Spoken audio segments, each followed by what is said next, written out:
Selena, and today we're going to learn the difference between social anxiety and rudeness. Hi guys, welcome back to my channel. Today I'm wearing a hat. This video is going to be about social anxiety versus rudeness. I am qualified to be speaking on this topic because, as I explained to a lot of my therapists, friends, anyone who I talk about this to, really, did that make sense? I don't know. I describe myself as someone who has had social anxiety since I popped out the womb. Like, that is the only explanation, really. And so, right now, in today's day, I would say a lot of people see me as confident. Some people who know me know I have social anxiety. I don't have the kind of social anxiety that people will spot and say, ooh, look at her, she has social anxiety. Maybe they would once in a while, but I have what people would generally call, I guess, high functioning social anxiety. And that's basically when you have really fucking bad social anxiety, but you can hide it really well. If I change location in this video, that's okay. We're just gonna carry on like nothing happened, okay? It might change to the car, depending on when my mother gets home. What prompted me to make this video is, throughout my life, I've been told by people that as a first impression, I come off as stuck up. Many people have said they're intimidated by me, which is funny. Not everyone, but in those moments that people have said these things to me, I've been absolutely gobsmacked, because I am someone who is riddled with anxiety, and what they saw in those moments was me being socially anxious, trying to cover it up, but I guess me overcompensating is giving off this cold, stern, and for some people even intimidating vibe, which you know, I'm quite happy about. Not gonna lie, within myself I feel like the opposite of that, so I guess you know, I don't mind if I do intimidate a little bit, but I would like it's kind of a juxtaposition, because I don't want people to not feel like they can talk to me. I want friends, and I want people to want to talk to me. I want people to like me. I really want you to like me, unless I don't like you. I've also noticed, as I've grown up, other people around me who have social anxiety that maybe are not able to hide it that well. Guys, as someone who has anxiety, I'm a really good reader of people, and I'm just a very good spotter of someone who is like me and going through the things I've gone through. And so throughout my life, I've watched people around me go through the same things, and then other people say that person is really snobby or rude or stuck up, and straight away I'm like, no they're not. No they're not, that person is shitting themselves. And so today I thought I would make this video to talk about the difference. So I made this table, and on one side I've got social anxiety, on the other side I've got rude. If you have social anxiety and you want people to understand you better, maybe, don't know, send this to someone who you think needs to see it. Some important things to distinguish whether someone is socially anxious or rude. Not saying guys that you can tell all the time, 100% of the time, but what's also really important is, if you've been informed that someone has social anxiety and this person seems rude to you, I would say have another think about that. I mean, you can have social anxiety and be rude, but I genuinely do think a lot of people with, gonna do this again, high functioning social anxiety can come across as rude to people who don't realize that what that person is going through is anxiety. I want to talk about two specific things, which is body language and tone. These are good indicators of whether someone is being a dick to you or if they're just shitting themselves, guys. First of all, some things that social anxiety and rudeness can have in common. Both of these people can come across as cold, dismissive. Both of these people may position themselves away from you totally for different reasons. Let's look at the differences. The motivation for someone with social anxiety. Let's give the example of being in a lunch queue. I'm going to give myself as an example, guys. In high school, I was very anxious. So when I was in a lunch queue with people who I was friends with, but I didn't know that well, I didn't speak to them. Now, a person without social anxiety would just fucking speak to them because you know them and they're, you know, friends, acquaintances. But me, no. I will give you an example of what I was like in the lunch queue.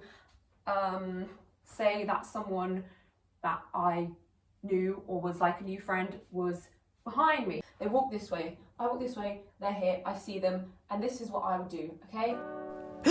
Oh my god, I should have said hi. Why didn't I say hi? What is wrong with me? We literally talked yesterday. Okay, turn around. Hi. Hi. No, I can't do it. I can't do it. It's too late. Too late. This is embarrassing. She's probably thinking, why are you not talking to me? And now I can't talk to her next lesson because I'm being weird. What is wrong with me? Right, so that's social anxiety for you. Now you see how the person in the back can't read your mind. So you're sitting there thinking all those things, but the person in the back might be thinking, what is going on with this girl? Didn't I just talk to her yesterday?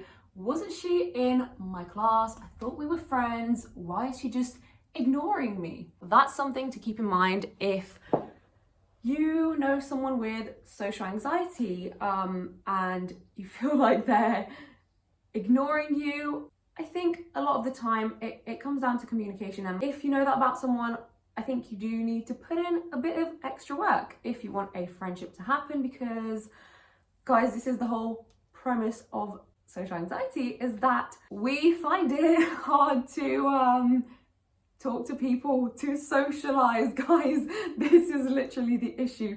So it'd be much appreciated, and I'm speaking on behalf of all of us with social anxiety, it'd be appreciated and it'd be easier to form that friendship and maintain that friendship if the person knows about the anxiety and tries to put in a little bit extra effort, because the person with social anxiety will probably not be putting in the extra effort, at least in the beginning, at least until they know you better, because they're just terrified, guys, and they think you probably don't like them. Now that I gave you an example of that, let me give you an example of someone who doesn't like you in the lunch queue. Let's see if I guess it probably will look similar from the back, but it's different on the front. Ugh, hate this bitch. Some people's face just annoys me, and she is one of them. Get me to the front of this queue. I literally don't want her to talk to me. Right, so yeah, I guess from the back you might not see the difference. If you catch a glimpse of the person's face, you're more likely to see this person's intentions. So let's talk about face. If we're looking at this person's expression, say you're sat in a circle and this person's there in any kind of group setting, or I don't know, you're sat in some awkward setting where it's just like you and them and you can see their face. Both people, someone with social anxiety and someone who doesn't like you or is an asshole, they both might not talk to you, even if they know you. They might seem like they are purposefully ignoring you. They might seem cold. They might seem like they're positioning their body away from you. Again, like I said in the beginning, with different motivations. Now, this is where you have to do a little bit more digging and maybe stir the person out a little bit, or don't. This will probably freak someone out with social anxiety even more, but you know what? You'll be able to notice easier this way if it's anxiety or rudeness. So you're like waiting, I don't know why I'm saying this all in high school, but we're in high school, guys. So we're waiting to have a meeting with the teacher. It's me, I'm the person with anxiety, and here is another person that I know, but I'm going to ignore because I'm shy and anxious, and I'm just, you know, I'm scared. I don't know if you like me, I really like you, I want to talk to you, but I'm not going to, guys, because I have social anxiety. So I'm just going to do a reenactment of someone with social anxiety, and I'm going to try and point out the things that are specific to this, and then I will do a reenactment an enactment, because I'm not reenacting anything. Oh my god, reenactment is not... Anyways. Hi. Shit, that was in my mind. I didn't say hi out loud. Okay, this is awkward. Say hi. Say hi. Say hi. No, okay, I can't. I really want to talk to her, but my mouth just won't open and my head just won't face her way. Don't make eye contact. Look down. Just look down. Just look down. This is awkward enough. I'm sweating. I'm fucking sweating. Okay, maybe don't move around so much because it's making me look suspicious. Just stay still. I wonder if I look frozen in fear or if she thinks I'm just rude, because I'm definitely frozen in fear.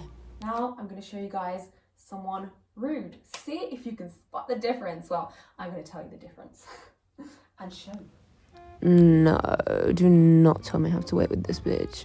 Oh my god.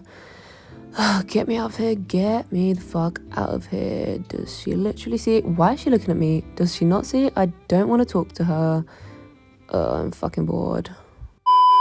Right guys, so like I said, I'll be moving over to the car now, because guess what? I even have social anxiety around my family. Don't we love it? Don't we love it? Yes, so I do not make phone calls in my house or speak on videos. I'm moving over to the fucking car to talk about the topic of this video. Very appropriate. Oh god, hi guys, I'm not gonna lie to you. I'm totally burning up in here, so I need to get this done quickly. I don't know what accent that was. The last thing I want to talk about is tone, okay? Tone is a great indicator, sometimes even more than what the person says. But there are also a few things in, I guess, when someone speaks that you can kind of tell apart social anxiety and rudeness when it's not that obvious. If someone is more socially anxious, their tone when they're speaking to you will usually be more apologetic, even if they seem to be giving you short responses. This is something that social anxiety and rudeness may have in common. If someone is disinterested in you, doesn't like you, they will probably try to give you short answers because they don't like you, they don't care to speak to you. If someone has social anxiety, they might also give short answers because they're overthinking about what to say, and you know, trust me, there's a lot more going on in their brain and they want to say a lot more, but they are just like, should I say this one, this one, this one, or this one? And they have like 100 versions in their head, and then they just say yeah. And they're like, oh, why did I just say, yeah, I should have said this, I should have said that. And, you know, to tell the difference whether someone's short answers are rude or social anxiety, I'm just going to do another demonstration for you guys. Hey, how are you? Hey, good, good. Do you have geography later? Yeah. Say something else. Say something else. Oh, I hate Miss Potter. She's so fucking boring. Me too. Yeah, I hate her. She's really rude. Someone with social anxiety, in their voice, you might notice, I can't really replicate all the things that, say someone might do when they're socially anxious, because I'm not actually talking to anyone right now. I'm just by myself and I'm confident. What's wrong with being confident? By yourself. Nothing's wrong with it. I just wish that you could fucking do it all the time. So, what was I going to say? In someone with social anxiety, you might notice in their voice, other than their tone being more apologetic, maybe they speak quieter. Someone with social anxiety may also speak loud to overcompensate, and this is what I do sometimes, because in my mind I try to play the trick on the other.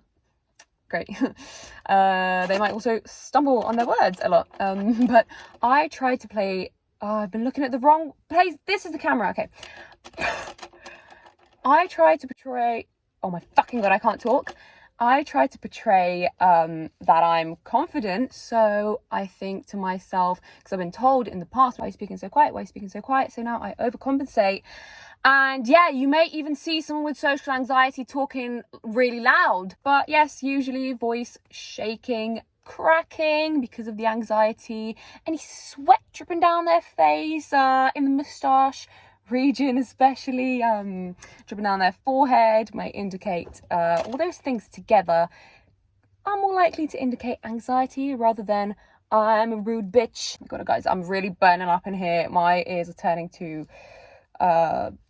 just very red. Okay, now let's do someone rude. Hey, do Do you have geography next? Yeah. Can you see I don't want to talk to you? Oh, Miss Potter's so annoying, isn't she? Yeah, I fucking hate her. Stop talking to me. Do you want to walk with me? Nah, I'm alright. Actually, someone with social anxiety might also refuse if a friend asks them, do you want to walk with me? But they will probably beat themselves up in their head about it because they are just so anxious. And yeah, you may wonder, but why would they refuse if they like me? Guys, they're just fucking scared. They have it's social, guys. The anxiety lies in the social place. I'm scared to walk with you to the classroom because I'm scared I won't have anything to talk about. I'm scared I won't have anything to talk about, so I'd rather avoid that situation. But I wish I could just look ahead and say that I would be able to just speak without like breaking or cracking or making a fool of myself, but I can't, so I will instead decline your offer because I'm not sure if you're going to be the one providing the conversation or if I'm going to be the one providing the conversation. I'm just not quite so confident in myself right in this moment that I can do this without embarrassing myself and having to go home later and just think of that moment and replay it over and over again and analyze it and just cry. So I'm just gonna say, nah, I'm fine, don't worry. Yeah, I mean, tone is a big indicator, and someone who is rude or a nasty bitch or just, guys, doesn't like you, not everyone likes you. Not everyone likes me. Someone's tone who is kind of saying, I don't want to be in your presence, is more harsh. If someone's not interested, you will see it on their face. You will hear it more in their voice. Their voice will be usually stronger, usually more confident, like they're sure of what they're saying, but responses are still short because they don't want to be talking to you, not because they're scared of you. So yeah, those were my differences, and guys, I'm gonna make my little chart that I've got here. I'm gonna make it on a little page and actually put it up for you for a second if you want to screenshot that.